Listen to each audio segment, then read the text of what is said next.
But what's hard is going, yo, yesterday I got nothing from working as hard as I could. Nothing happened from that. I'm gonna do the same thing again today, but I'm gonna try to go harder.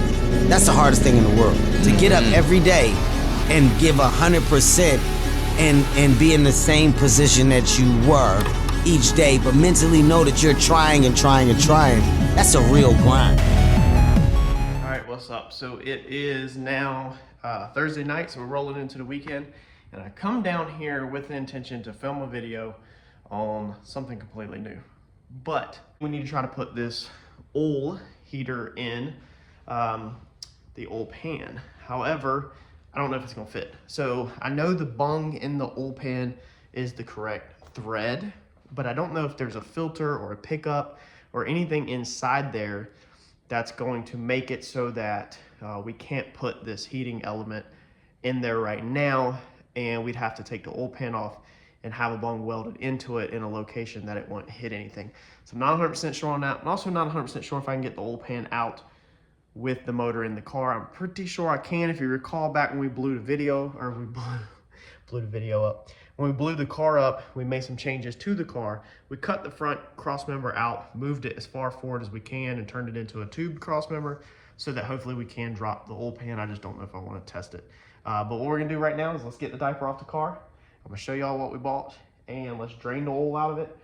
And that way we can see if somehow we got lucky enough that this bad boy will just screw right in with no modifications. All right, so this is what we picked up. So here's gonna be your part number and everything if you're interested in this. This screws inside your oil pan. It comes with a bung that you can weld in there. However, from the research that I've seen, this thing looks really big, but from what I've seen is that my oil pan already has this bung in there, supposedly, even though that looks really freaking big. And then this screws in there. This thing, you plug it in 120 volts, it heats up and gets the condensation out of the methanol. So it's important to have one of these along with burn down tubes or something as a way to vacuum the motor down and get the condensation out, because of course moisture is going to rise to the top. So we are going to drop this oil and see if we can get this thing in there.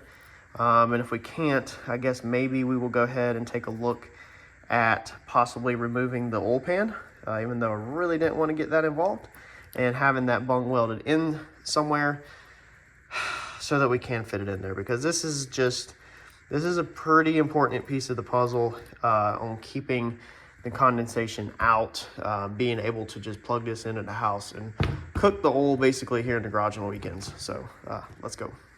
All right, so if you're new to the channel and you haven't been around here, then maybe you don't understand how tight the headers are. We preach about this over and over and over on this channel. My setup sucks. So not only do I got the normal diaper straps that go around my car, I have to actually ratchet strap the headers because that is the clearance. If you don't put a ratchet strap wrapped around the pan on these guys, then they will actually lay against the headers and melt. We've already had an instance right there where it laid against it, and that is how we found this situation. So it's really fun having a diaper on this car. Like, it is way more work than any normal situation would be.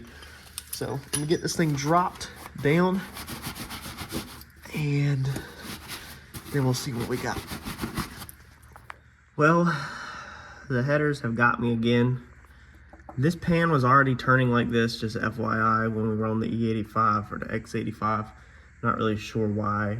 And it was turning like that before the diaper was on it. This is a Canton, I think you pronounce it, C-A-N-T-O-N pan. So it's a name brand, but it's kind of disappointing how corroded it has turned. So anyways, pretty sure that this is going to be our plug. However, the headers have struck again and got us again.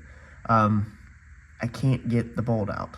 So number one, I can't even find a socket that I have the correct size to get in there, so I'm gonna have to go digging somewhere else. And then there was some threads hanging out, so I figured that maybe I could get it with a pair of channel locks, vice grips, and turn it out, because we really don't care. I mean, it's coming out. As long as it comes out, it should go back in the same depth. If not, we could easily go buy another plug if it would save us from taking his primary off. And that didn't work either. She seems like she's in there pretty freaking good. It's probably corroded up in there. Said, okay, well, we'll take the primary off so we can get straight on it, because my bigger sockets, or the Allens that may fit, they won't even go on there. So that won't go on there because you can see the angle, so it won't go in there to even see if that's the right size. So I said, we'll take the primaries off, but of course, this one right here, the bolt is so close that you have to use an open end wrench for that bottom side. And there's a lot of stuff right there. As you can see, there's like no room. Okay, there's like no room to get your hand up here. You can't really even get you can't even get your hand up in there. So if you can't even get your hand up in there, then you're definitely gonna have a hard time turning a wrench up in there. So that's not gonna be super easy to take off. And I said, well, maybe easier just to drop the pan, because how about if we take the primary off, do all that work, and we still have to weld the bung in. And well, here's the situation with the pan, is that there's the bolts. So they are buried. You can't get them straight because of how it's an extended pan.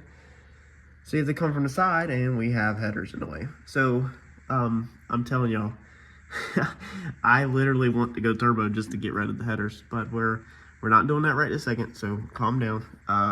Probably gonna have to, I know you are saying, get an Allen wrench, cut it down, you know, back that out. That's probably what we're gonna have to do, but we gotta figure out the size, obviously, first. They do sell shallow Allen wrenches, but I hate to buy a set just for that, and then still have to take the pan off. Man, oh man, oh man. It is never easy on this car anytime you get near these freaking headers. Nothing. If the headers are near it, it's not going to be easy to work on. I wish I could get these bolts out around the pan, because I'd rather just drop the pan.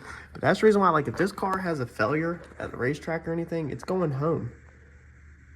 It's not getting worked on at the track just because of how freaking hard it is. So, like, man, I don't even know. Maybe a long ratchet might get these little 8s. I don't freaking know.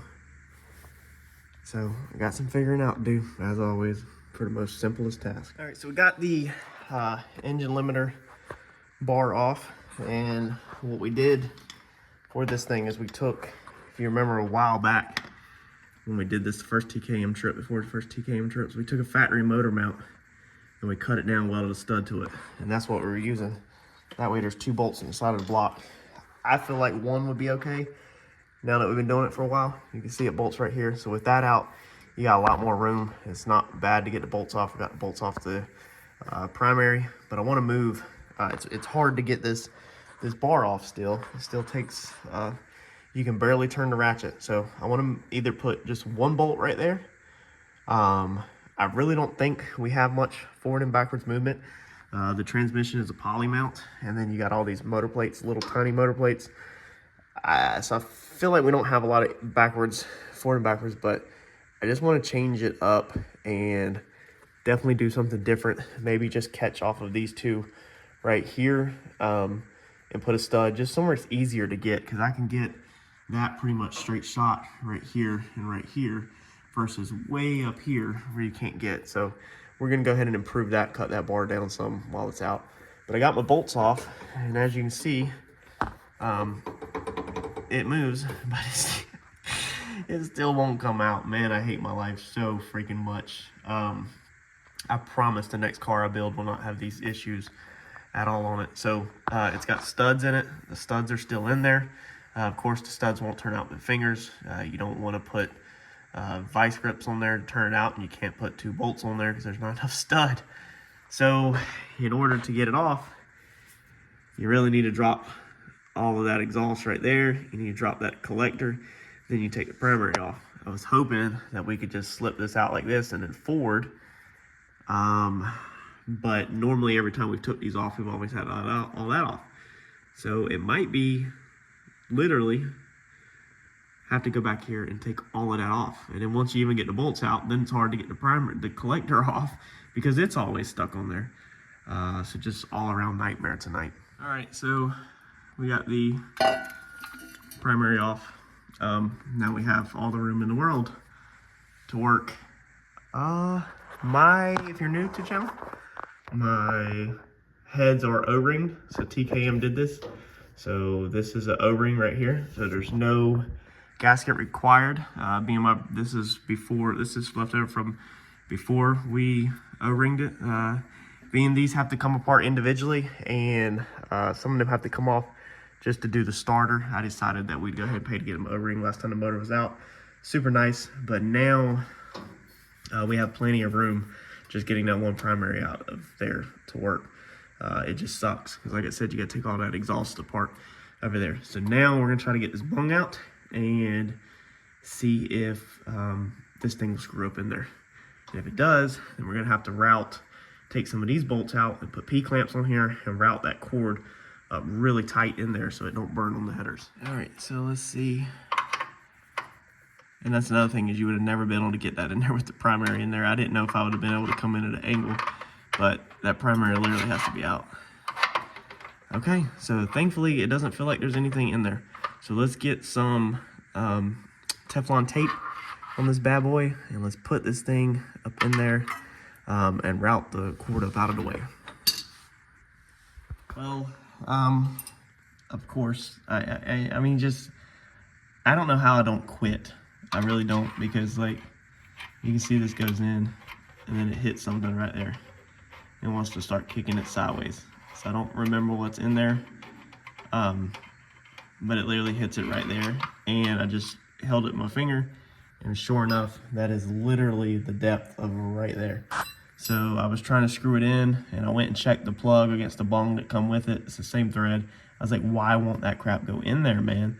And sure enough, stick an Allen wrench in there, and there is something inside the oil pan in my way.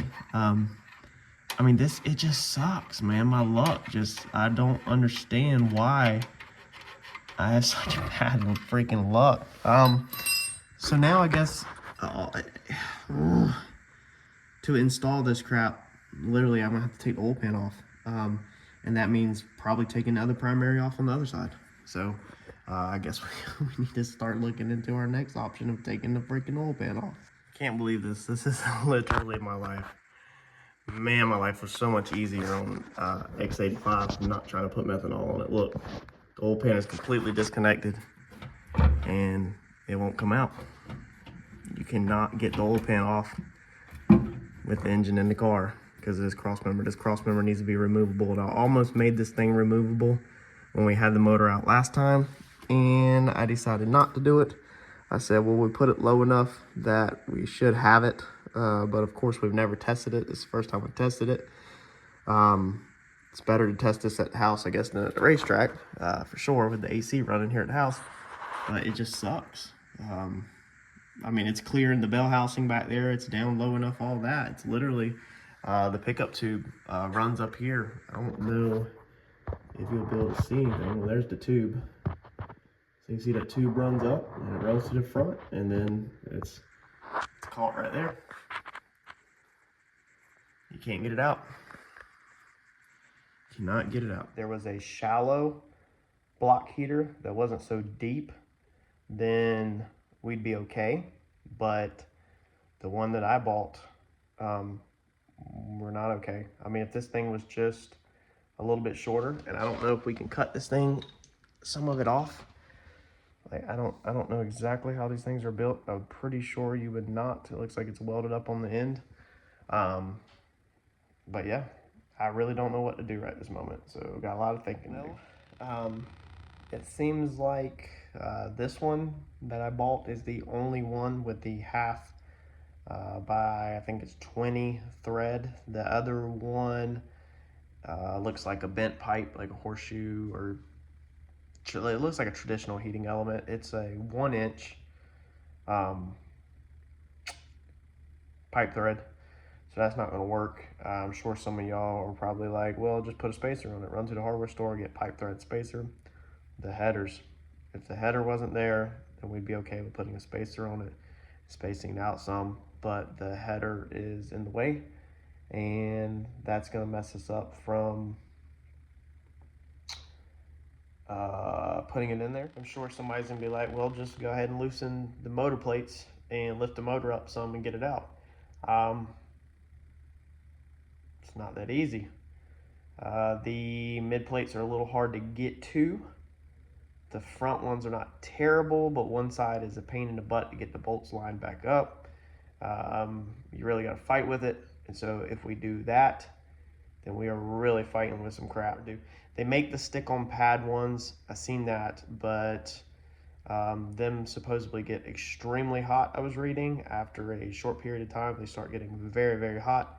And with already having the diaper in close quarters, if you have the diaper on there with it, then that thing is going to be literally touching the diaper and the pan stuck to the bottom of the pan, and I think it's just a very bad idea overall to do it, period. It's probably not even the best idea to put this thing in there with the diaper, because I'm wondering if the end of it, like the screw part right here, I'm wondering if that gets hot and that's going to melt the diaper. I really don't know. Really flat out do not know. All right, so it's the next day, and I've got this thing in here. You can see that, okay, it's loose. However, when you start turning it, so this is what I discovered. Okay, it gets tight right there. Like you can see the pressure. Let's see here on my fingers. Okay, it gets tight right there. You can't turn it. But then right here, like you can see that that's loose.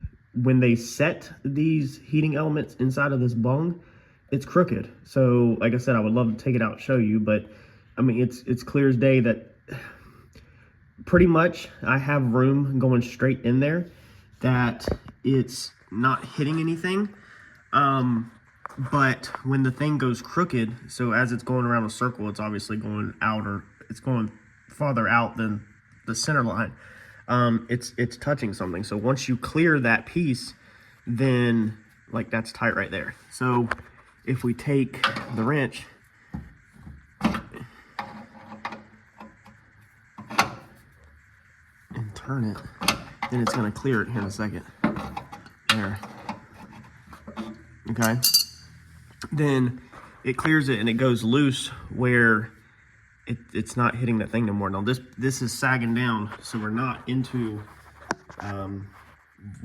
anything important like the crank or anything like that. So it's got to be what's in here. What it's hitting is like a baffling. It's probably a baffle or something like that. So I'm not really concerned about cranking this thing in here and it damaging anything, because I'm pretty sure we won't have an issue. So I went ahead and took this thing back out because I do need to put pipe thread on it. So if we get this thing straight, I mean, you should be able to see that on the camera, that this down here is pretty much a 90, and then that up there, let's see here. So if we sit it on the 2x4 pretty much straight, you can see how crooked that is. Hopefully the camera picks it up. I mean, it's, let's see here. See that? I mean, it's just, and when it rolls, look how bad it gets right there. It's not straight. When you turn it, you can see that it's not straight at all. It's put in there crooked. Man, that's bad. Look at that. It's so bad. So that's the issue, is that, which we just cranked it in decent. And I mean, it's not like tore up on the end or nothing, but there's the part numbers. You can Google this and bring up this company right here, this Tempo or Temco company, off that part number, and all the other sizes, all the other part numbers have prices, but this one doesn't. This one shows that you have to buy like 54 units at $161 to get this exact size. This is a 4-inch. Now I thought about calling them up and getting a shorter one, such as a 3-inch or so, and then literally just taking a bung and using panel bond and basically panel bonding the bung to the heater. But I'm not sure if the heat would mess up the panel bond or anything like that. So that's why we're gonna try to make this work. I'm gonna just put some, I guess, liquid thread sealant on it. That's the best stuff. And then go ahead and crank this thing inside of there, and hopefully it seals up and we don't have any issues, because I feel like that whatever the end is hitting is just like a baffle or something, and it's not going to be that big of a deal or mess anything up for us. All right, so we got this thing done, took a break, went out to dinner, come back, buttoned up the last couple things. It was definitely worth all the struggle. Sometimes on these cars, you just, like last night I was just like, man, this sucks. Like, everything's going bad. And I walked away from it about 10:30, and then got off work today and come back. And now we're finished up next afternoon. You can see it's dark outside. We actually have this tropical storm thing rolling through this weekend. It's a perfect weekend to finish up the last touches on the car and get nestled in the garage and work Friday night, Saturday. But let's go under the car, check this out. So we got it all tucked up, and there's how she looks. So starting up here, here's your plug. Okay, so it's right here at the front. Super easy to plug a drop cord in under the car, and then just tug it up like that, nice and neat, out of the way. You don't see it, it's buried. It'll probably fall down, you know, possibly like that, but it's not low enough to hit the ground or anything like that. So tucked up out of the way. I think it actually stay up there, zip tied across the engine limiter bar. So it's, you know, it's easy to get to underneath the car.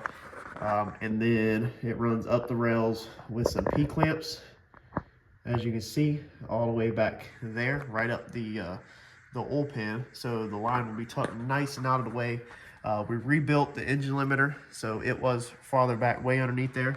And now we've got it where it's a straight shot right through here with a socket. So super fast to take that thing off now versus before it was really a pain in the butt. So we come underneath here, and it's tucked back nice and neat and not in the way of the headers or anything like that. Plenty of clearance. Wraps up and, like I said, runs down the pan rail. So that's super nice. I think we're gonna leave the diaper off to go to TKM for the dyno so we can monitor, make sure we don't have no more leaks or anything like that. We're almost buttoned up underneath here. We need to move on, and I think go ahead and knock the trans dipstick out. But besides that, lost maybe a pound by shortening that bar. I need to remake that bar to an aluminum shorter bar, but as we know, I can't weld aluminum, so we're not going to do it right now. And I don't want to buy smaller bungs, because I could remake this in a smaller bar, but I had these bungs already. I had these heim joints and everything, and had the bar, so this was literally free for me to build.